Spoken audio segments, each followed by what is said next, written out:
Hello everybody over there, how are you?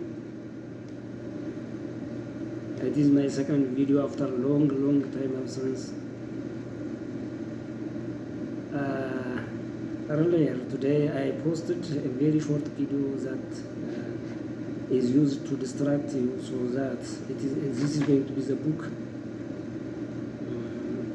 I'm going to read you and it is by Neville Goddard, entitled Feeling is a Secret. Feeling. Feeling is the secret. Of making many books there is no end. He that would perfect himself in any art whatsoever, let him betake himself to the reading of some sure and certain work upon his art many times over. For to read many books upon your art produces confusion rather than learning. Old saying. This book is a forward. Actually, this book is concerned with the art of realizing your desire. It gives you an account of the mechanism used in the production of the visible world. It is a small book but not slight. There is a treasure in it, a clearly defined road to the realization of your dreams, where it's possible to carry conviction to another by means of reasoned arguments and detailed instances. This book would be many times its size. It is seldom possible, however, to do so by means of written statements or arguments, since to the suspended judgment it always seems plausible to say that the author was dishonest or deluded, and therefore his evidence was tainted. Consequently, I have purposely omitted all arguments and testimonials, and simply challenged the open-minded reader, like you and me, to practice the law of consciousness as revealed in this book. Personal success will prove far more convincing than all the books that could be written on this subject. Chapter 1. Law and its operation. The world and all within it is man's conditioned consciousness objectified. Consciousness is the cause as well as the substance of the entire world. So it is to consciousness that we must turn if we would discover the secret of creation. Knowledge of the law of consciousness and the method of operating this law will enable you to accomplish all you desire in life. Armed with a working knowledge of this law, you can build and maintain an ideal world. Consciousness is the one and only reality, not figuratively but actually. This reality may, for the sake of clarity, be likened unto a stream which is divided into two parts, the conscious and the subconscious. In order to intelligently operate the law of consciousness, it is necessary to understand the relationship between the conscious and the subconscious. The conscious is personal and selective. The subconscious is impersonal and non-selective. The conscious is the realm of effect. The subconscious is the realm of cause. These two aspects are the male and female divisions of consciousness. The conscious is male. The subconscious is female. The conscious generates ideas and impresses these ideas on the subconscious. The subconscious receives ideas and gives form and expression to them. By this law, first conceiving an idea and then impressing the idea conceived on the subconscious, all things evolve out of consciousness, and without this sequence, there is not anything made that is made. The conscious impresses the subconscious, while the subconscious expresses all that is impressed upon it. The subconscious does not originate ideas, but accepts as true those which the conscious mind feels to be true, and in a way known only to itself, objectifies the accepted ideas. Therefore, through his power to imagine and feel and his freedom to choose the idea he will entertain, man has control over creation. Control of the subconscious is accomplished through control of your ideas and feelings. The mechanism of creation is hidden in the very depths of the subconscious, the female aspect or womb of creation. The subconscious transcends reason and is independent of induction. It contemplates a feeling as a fact existing within itself, and on this assumption proceeds to give expression to it. The creative process begins with an idea, and its cycle turns its course as a feeling and ends in evolution to act. Ideas are impressed on the subconscious through the medium of feeling. No idea can be impressed on the subconscious until it is felt.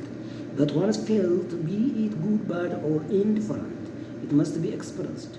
Feeling is the one and only medium through which ideas are conveyed to the subconscious. Therefore, the man who does not control his feeling may easily impress the subconscious with undesirable states. By control of feeling is not meant resistance or suppression of your feelings, but rather the disciplining of self to imagine and entertain only such feeling as contributes to your happiness. Control of your feeling is all important to a full and happy life. Never entertain undesirable feeling, nor think sympathetically about wrong in any shape or form. Do not dwell on the imperfection of yourself or others. To do so is to impress the subconscious with these limitations. What you do not want done unto you, do not feel that it is done unto you or another. This is the whole law of full and happy life. What you do not want done unto you, do not feel that it is done unto you or another. This is the whole law of a full and happy life. Everything else is commentary.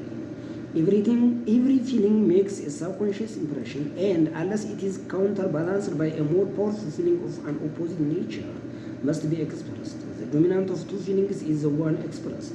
I am healthy is a stronger feeling than I will be healthy. To feel I will be is to confess I am not. I am is stronger than I am not. What you feel you are always dominates what you feel you would like to be. Therefore, to be realized, the wish must be felt as a state that is rather than a state that is not. Sensation precedes manifestation and is the foundation upon which all manifestation rests.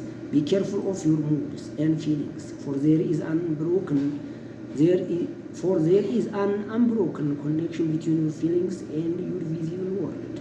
Your body is an emotional filter and bears the unmistakable marks of your prevalent emotions. Emotional disturbance, especially suppressed emotions, are the cause of all disease. To feel intensely about a wrong without voicing or expressing that feeling is the beginning of disease. This is in both body and environment. Do not entertain the feeling of regret or failure, for frustration or detachment from objective results in disease. Think feeling only of the state you desire to realize. Feeling the reality of this state, thought and living and acting on that conviction is the way of all seeming miracles. All changes of expression are brought about through a change of feeling. A change of feeling is a change of destiny. All creation occurs in the domain of the subconscious. What you must acquire then is a reflective control of the operation of the subconscious, that is control of your ideas and feelings.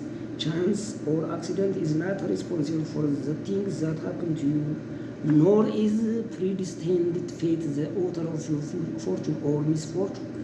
Your subconscious impressions determine the conditions of your world. The subconscious is not selective, it is impersonal and no respecter of persons. The subconscious is not concerned with the truth or falsity of your feeling. It always accepts as true that which you feel to be true. Feeling is the asset of the subconscious to the truth of that which is declared to be true. Because of this quality of the subconscious, there is nothing impossible to man. Whatever the mind of man can conceive and feel as true, the subconscious can and must objectify. Your feelings create the pattern from which your world is fashioned, and a change of feeling is a change of pattern. The subconscious never fails to express that which has been impressed upon it. The moment it receives an impression, it begins to work out the ways of its expression. It accepts the feeling impressed upon it, the feeling as a fact existing within itself, and immediately sets about to produce in the outer or objective world the exact likeness of that feeling. The subconscious never alters the accepted beliefs of man. It out-pictures them to the last detail, whether or not they are beneficial. To impress the subconscious with the desirable state, you must assume the feeling that would be yours had you already realized your wish. In defining your objective, you must be concerned only with the objective itself. The manner of expression or the difficulties involved are not to be considered by you. To think feelingly on any state impresses it on the subconscious. Therefore, if you dwell on difficulties, barriers, or delay, the subconscious, by its very non-selective nature, accepts the feeling of difficulties and obstacles as your request, and proceeds to produce them in your outer world. The subconscious is the womb of creation. It receives the idea unto itself through the feelings of man. It never changes the idea received, but always gives it form. Hence, the subconscious outpictures the idea in the image and likeness of the feeling received. To feel a state as helpless or impossible is to impress the subconscious with the idea of failure. Although the subconscious faithfully serves man, it must not be inferred that the relation is that of a servant to a master, as was anciently conceived. The ancient prophets called it the slave and servant of man. Saint Paul personalized it as a woman and said the woman should be subject to man in everything. The subconscious does serve man and faithfully gives form to his feelings. However, the subconscious has a distinct distaste for compulsion and responds to persuasion rather than to command. Consequently, it resembles the beloved wife more than the servant. The husband is head of the wife. Many may not be true of man and woman in their earthly relation, but it is true of the conscious and the subconscious, or the male and female aspects of consciousness. The mystery to which Paul referred when he wrote, "This is a great mystery. He that loves his wife loves himself, and they two shall be one flesh," is simply the mystery of consciousness. Consciousness is really one and undivided, but for creation's sake it appears to be divided into two. The conscious, objective or male aspect truly is the head and dominates the subconscious, subjective or female aspect. However, this relationship is not that of the tyrant but of the lover. So, by assuming the feeling that would be yours, were you already in possession of your objective, the subconscious is moved to build the exact likeness of your assumption. Your desires are not subsequently accepted until you assume the feeling of their reality, for only through feeling is an idea subconsciously accepted, and only through this subconscious acceptance is it ever expressed. It is easier to ascribe your feeling to events in the world than to admit that the condition of the world reflects your feeling. However, it is eternally true that the outside mirrors the inside, as within, so without. The kingdom of heaven is within you. Nothing comes from without. All things come from within, from the subconscious. It is impossible for you to see other than the contents of your consciousness. Your world in its every detail is your consciousness objectified. Objective states bear witness of subconscious impressions. A change of impression results in a change of expression. The subconscious accepts as true that which you feel as true, and because creation is the result of subconscious impressions, you by your feeling determine creation. You are already that which you want to be, and your refusal to believe this is the only reason you do not see it. To seek on the outside for that which you do not feel you are is to seek in vain, for we never find that which we want. We find only that which we are. In short, you express and have only that which you are, conscious of being all possessing. To him that has it is given.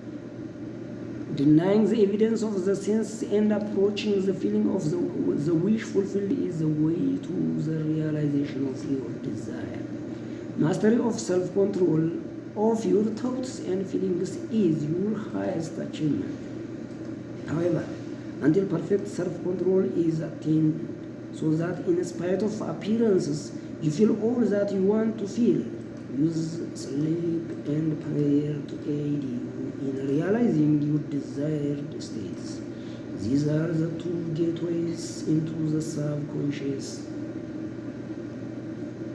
Okay, thank you very much. This is the first part. I will continue reading you this book next time.